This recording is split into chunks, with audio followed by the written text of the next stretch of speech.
Adesso arrivo anche da voi. Ho visto... Tu come ti chiami? Mi chiamo Maria Bonaria Leoni. Maria Bonaria, che ballava con questa fare che sbatteva qui, no? E lei cercava di guardare ma non vedeva bene. È giusto, ho ragioni. Insomma. Insomma, era un pochino più indietro nella porta. Ecco, così. Ecco, così stai meglio. Ecco. Allora, scusate, ogni tanto faccio queste... Come ti chiami? Tonino Buono. Oh, Tonino, parlaci un po' di questo gruppo. Vedo che siete affiatati. Beh, insomma, siamo insieme. Adesso siete disaffiatati perché fiato non ne hai. Comunque, non... un po'...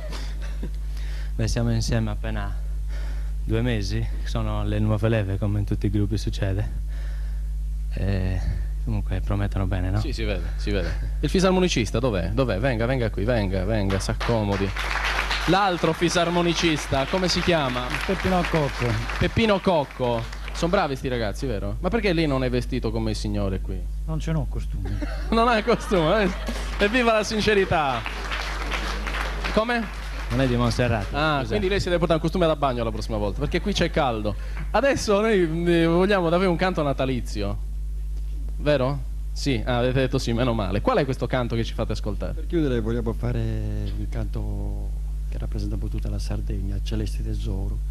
È un canto natalizio, speriamo che chiudere benissimo il Natale con questo canto che ci porti prosperità a tutti. Ecco, quindi il Natale è anche l'anno vecchio, lo chiudiamo nella speranza che l'anno nuovo sia migliore.